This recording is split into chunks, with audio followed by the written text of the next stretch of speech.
Welcome to my channel. This is Bruce the Boss Brooks, and today's breaking story is officers, sergeants, all en masse resign from Portland's rapid response team, which is a crowd control today, as a result of a major indictment.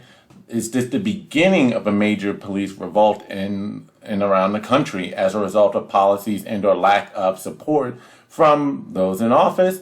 By the way, before we get into that, please don't forget to subscribe to this channel, like this video, comment on this video. Your interactions go a long way in helping to support independent content and away from the mainstream propaganda, as reporter Ivory Hecker has confirmed, as well as other Project Veritas videos that have exposed the propaganda amongst all of the mainstream outlets, whether you're talking about ABC, CNN, and yes, Fox Corp.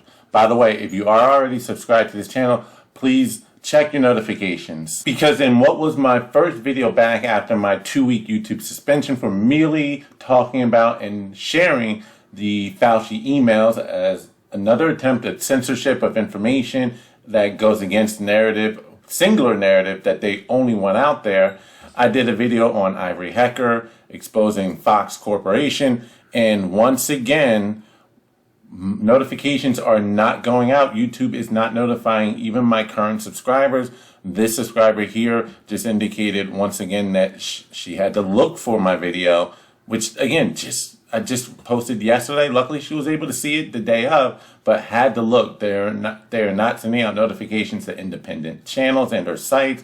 All the while, they make sure that the legacy media, like the CNNs, Fox, ABCs, Washington Post of the world, make sure that they display front and center on your home page, but they're keeping independent content out. Back to the story, and I will share video of the incident in question, not just going off of the article or the report, but also giving an idea of what transpired the night of. So stay tuned. So going through this story, again, officers, whether you're talking about sergeants and or regular officers, they all resign. Officers who served on the Portland Police Bureau Specialized Crowd Control Unit, known as the Rapid Response Team, all voted to resign from the team during a meeting on Wednesday night, then alerted the chief's office. And just keep in mind, they didn't quit altogether as officers. They're still serving on the police force, according to the article. They're just disbanding this particular rapid response team for crowd control.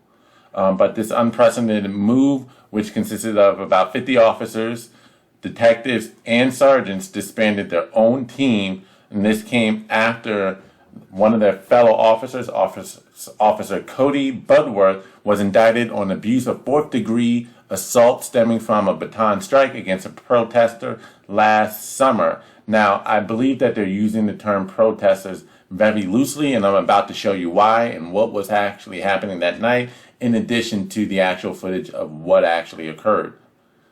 Now, they say protesters, but again, this is very lightly. I use that term, or they should be using that term rather lightly. I wouldn't say protesters as much as rioters that were destroying the city, because I wanted to go back and see, well, what was actually happening that night? And so I found a couple of articles that actually were reported in real time, showing you what actually transpired the night of August 18, 2020. And the riots that were taking place in Portland, Oregon, as a result of Black Lives Matter protests stemming from, whether you're talking about Rayshard Brooks' situation in Atlanta, and or what really sparked it all was George Floyd, and I believe Jacob Blake situation also happened around this time. So again, taking you back in time, it was August the 18th, 2020. This is an article of the day of. We're talking about individuals that were burning down buildings. Here's a picture of the riots that were taking place and the fires. After multiple failed attempts to burn down the Portland Police Union in recent weeks, Antifa rioters tried out a new tactic on Monday night. They brought a hose into the police, to the Portland Police Association, PPA, aiming to flood the building out. After the police foiled this attempt, the rioters returned to their scheduled programming, again setting fires outside the building. Police, likely on the orders of the Mayor Ted Wheeler, declined to make any arrests, mind you. So this is the message that they're sending out. Do whatever you want, cause destruction and damage. We're not going to come after you. We may try to disperse the crowd a little bit, but there are no consequences. hence the repeated actions. About 200 Antifa rioters and human shields began to march to the PPA at about 9:45 p.m. Portland police reported during past events that location has been the target of multiple arson fires and severe vandalism. Indeed, Antifa rioters set fires inside and outside of the PPA on multiple occasions. As rioters were marching Monday night, they chanted, "What do we want? Justice. What do we want it now? And if we don't get it, burn it down." And if that story was enough, and I'll post a link to all of these articles in the description box below, but let's also take a look at some visuals from a story from that night, posted on August the 18th and updated again the next day on August the 19th. Video of fires being set in that area in Portland, just to give you an idea or extent of how violent and destructive Antifa, not just protesters, but Antifa, as much as many in the media and the government want to deny their existence. Let's take a look at what was happening that night. Play. A fire set inside an office meant to help people connect with local government. This was just some of the vandalism at the Multnomah County building in southeast Portland overnight. Elise Haas joins us live from the scene on Hawthorne Boulevard with reaction from the sheriff and the Multnomah County chair. Elise? Kenya, so it was late last night that a group was gathering here at the Multnomah building where there was a lot of destruction happening, and the Multnomah building houses all sorts of local governments, but the group here was smashing windows, as you can see, but also set a fire in an office inside. And officials tell us that that office was the Office of Community Involvement, which is meant to help marginalized people have a voice in the political process. So all of this was going on late about 10 o'clock last night, according to our crews on the ground, as well as according to police. And members of the group smashed and cracked windows, at one point throwing large rocks right through them. One person even spray painted AIM here on a window. The fire set inside the Office of Community Involvement. It was large enough that it set off the sprinklers in the building. At this point, police declared the situation a riot and began clearing the group around 10:30. Police say one officer suffered minor injuries while clearing the group. In Multnomah County. All right, so now the scene is set. We know that these were Antifa rioters, not just protesters, not peaceful protesters, fighting against racial injustice of whatever the mainstream media told them to do, but rather these were Antifa rioters that were trying to flat out police union buildings, set fire to other buildings in the area, particularly those that were run by local community and or small government agencies, throwing rocks at these buildings, breaking through plywood, and yes, setting fires that resulted in the police and this rapid response crowd control SWAT to declare it a riot and start trying to break up and disperse the crowds at around 10:30. I guess that's Mountain Standard Time or Pacific Standard Time. All right. And an officer even got injured in the melee. So these weren't peaceful individuals. They were trying to break up a chaotic situation. Now that we know what was going on at that time, we set the scene. Let's go ahead and play the video of the incident in question.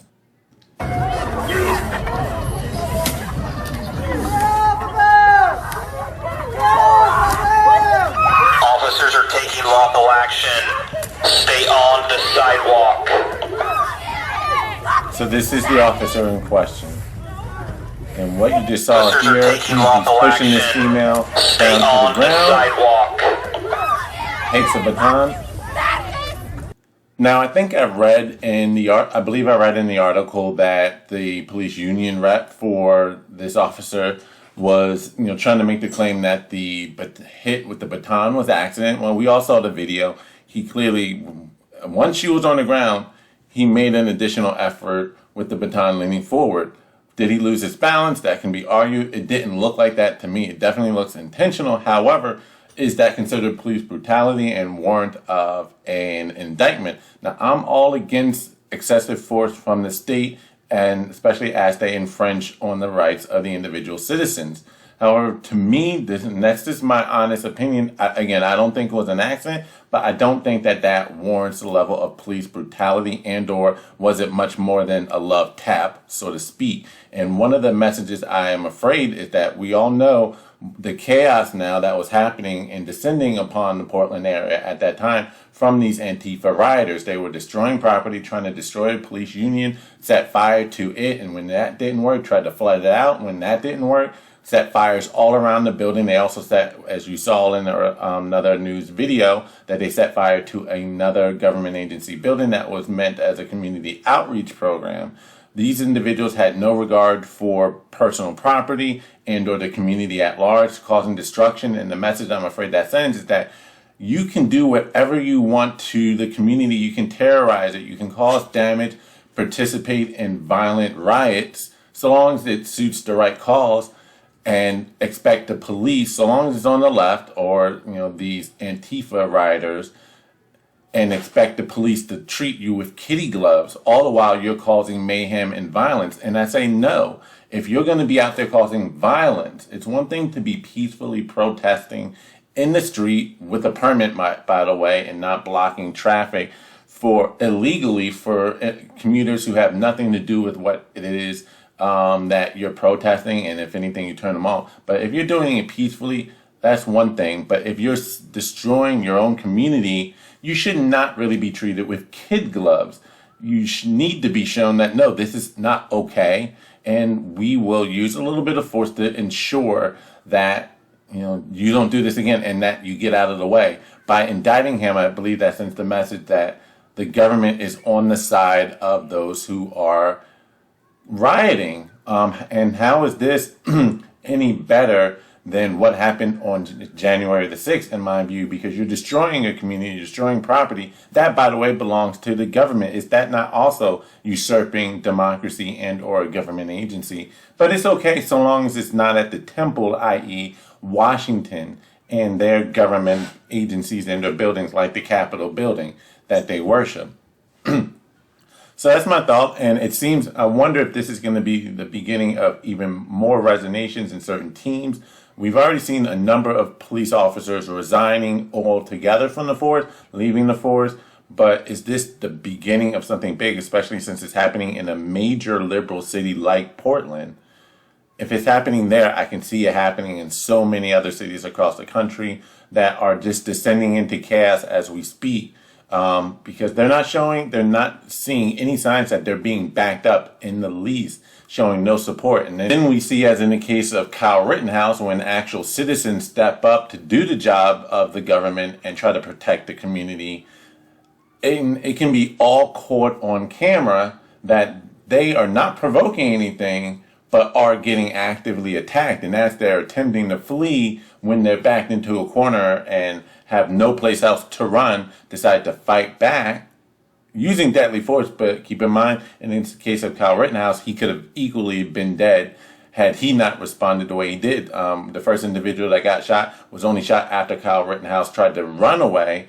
And the moment Kyle heard a shot in his direction, he fired back, not knowing if it was coming from the individual literally chasing him on the other side of the car or where else.